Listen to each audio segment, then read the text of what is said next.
मुंबईतला एक धक्कादायक प्रकार समोर आला आहे. पवईतील आरे स्टुडिओमध्ये तब्बल 17 मुलांना ओलीस ठेवण्यात आलं आणि या घटनेने संपूर्ण शहर हादरलं आहे. मिळालेल्या माहितीनुसार आरोपी रोहित आर्या याच्याकडे बंदूक आणि ज्वलनशील पदार्थ होते. त्याने एका व्हिडिओमध्ये संपूर्ण इमारतीला आग लावण्याची धमकी दिली होती.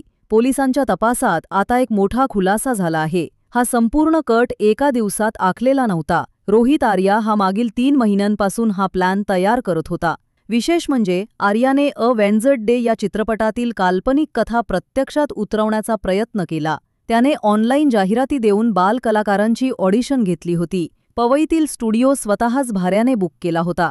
या जाहिराती पाहून राज्यभरातून सुमारे 70 मुले ऑडिशनसाठी आली होती आणि त्यापैकी 17 मुलांची निवड करण्यात आली. आर्याने निवडलेल्या मुलांचे 3 स्वतंत्र ग्रुप तयार केले होते आणि ही संपूर्ण घटना घडत असताना त्या सर्वांना हे चित्रपटाचं शूटिंग असल्याचं वाटत होतं. म्हणूनच सुरुवातीला कोणताही विरोध झाला नाही.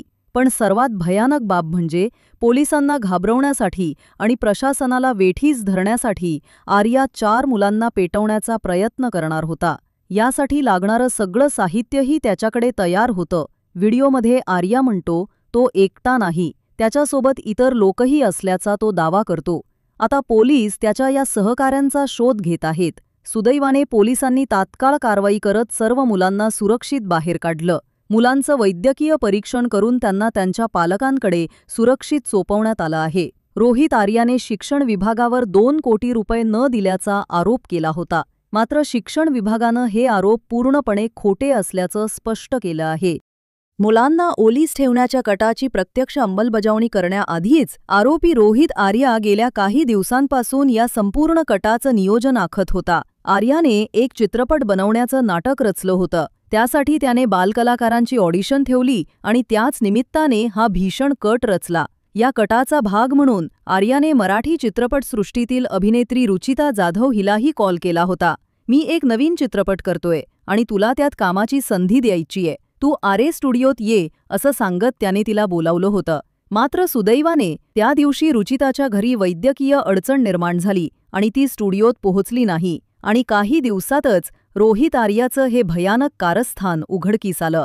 मिळालेल्या माहितीनुसार आर्याने 4 ऑक्टोबर रोजी रुचिताला इंग्रजी भाषेत मेसेज पाठवला होता. रुचिताने उत्तर दिलं, ठीक आहे, आपण याबाबत बोलूया. संध्याकाळी 7 ते 7:30 वाजता दोघांमध्ये फोनवर संभाषण झालं. या संभाषणात रोहित आर्याने आपल्या चित्रपटाची कथा सांगितली होती. तो म्हणाला, हा चित्रपट एका चांगल्या माणसाबद्दल आहे. तो दहशतवादी नाही, पण विद्यार्थ्यांना एका ठिकाणी डांबून ठेवतो. त्याच्या काही मागण्या असतात, त्या सरकारपर्यंत पोहोचवायच्या असतात. म्हणजेच ए वेन्सडे या चित्रपटाच्या कथेसारखा हा प्लॅन होता. कथा ऐकल्यानंतर रुचिताने विचारलं, या कथेत माझी भूमिका काय असेल? त्यावर आर्याने सांगितलं, तू विद्यार्थ्यांसोबत असलेली शिक्षिका किंवा विद्यार्थ्याच्या पालकाची भूमिका करशील. किडनॅपरचा मेसेज सरकारपर्यंत पोहोचवण्याचं काम तुझ्या पात्रावर असेल. हे ऐकून रुचिताने सांगितलं, मी यावर विचार करते आणि कळवते. मात्र त्यानंतरच हा भयंकर कट उघडकीस आला. ऑडिशनच्या नावाखाली मुलांना ओलीस ठेवण्याची तयारी सुरू असल्याचं पोलीस तपासात स्पष्ट झालं आहे.